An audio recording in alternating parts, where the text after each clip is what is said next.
August 15 1975 வருஷம் இந்திய நாட்டு மக்கள் தன்னோட 29வது சுதந்திர தினத்தை கொண்டாட தயாரிக்கும் போது பங்களாதேஷ்ல இருந்து ஒரு துக்க செய்தி வருது. இங்க எப்படி இந்தியாவோட தேச தந்தையான மகாத்மா காந்திய இந்திய நாட்டு மக்களே சுட்டு கொண்டாங்களோ, பாகிஸ்தான்ல இருந்து பங்களாதேஷ தனி நாடா அறிவிச்ச பங்களாதேஷோட தேச தந்தையான முஜிபுர் ரஹ்மான சுட்டு கொண்டுட்டாங்க. ஷெய்க் முஜிபுர் ரஹ்மான் யாருன்னா பங்களாதேஷோட முன்னாள் பிரதமரான ஷெய்க் ஹசீனா அவர்களோட தந்தை தான். இந்த மிலிட்ரி அட்டாக்ல ஷெய்க் முஜிபுர் ரஹ்மானோட குடும்பத்தையும் சேர்த்து 40க்கும் அதிகமானவங்க இறந்திருக்காங்க. 50க்கும் அதிகமான பேர் படுகாயம் அடைஞ்சிருக்காங்க. இப்ப ரீசெண்டா 2024 பங்களாதேஷ்ல நடந்த கலவரத்துல 100க்கும் மேற்பட்டவங்க இறந்திருக்காங்க, 100க்கும் மேற்பட்டவங்க படுகாயம் அடைஞ்சிருக்காங்க. ஷெய்க் முஜிபுர் ரஹ்மான் கொல்லப்பட்டப்ப பங்களாதேஷ்ல இப்ப நடக்கிறத விட பல மடங்கு வலுவான போராட்டங்கள் வெடிச்சது.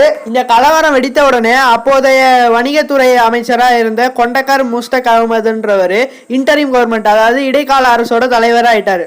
இதுக்கப்புறம் என்னதான் விசாரணை கமிஷன் வச்சு 60க்கும் மேற்பட்டவங்களை அரசு செஞ்சாலும் வெறும் 12 பேருக்கு மட்டும்தான் தூக்கு தண்டனை அளிக்கப்படுது. இதனால பங்களாதேஷ்ல ஆகஸ்ட் 15 துக்க நாள்னு பெயரிட்டு அந்த நாளை அரசு விடுமுறை கொடுக்கறாங்க. இதனால ஆகஸ்ட் 15 பார்லிமெண்ட் போறவங்க பால் வாங்க போறவங்க வரைக்கும் எல்லாரும் கருப்பு நிற ஆடை அணிந்து அவங்களோட தேச தந்தைக்கு அவங்களோட இரங்கலை தெரிவிக்கிறாங்க. ஆனா இப்ப புதுசா உருவான முகமது யூனிஸ் தலைமையிலான இடைக்கால அரசு இந்த விடுமுறையினால ரத்து பண்றதா ஆலோசனை செய்யறாங்க. இந்தியாவோட சுதந்திர தின அன்னைக்கு இப்படி ஒரு துக்கமான நிகழ்வு நடந்ததை பத்தி நீங்க என்ன நினைக்கிறீங்கன்னு கமெண்ட்ஸ்ல சொல்லுங்க.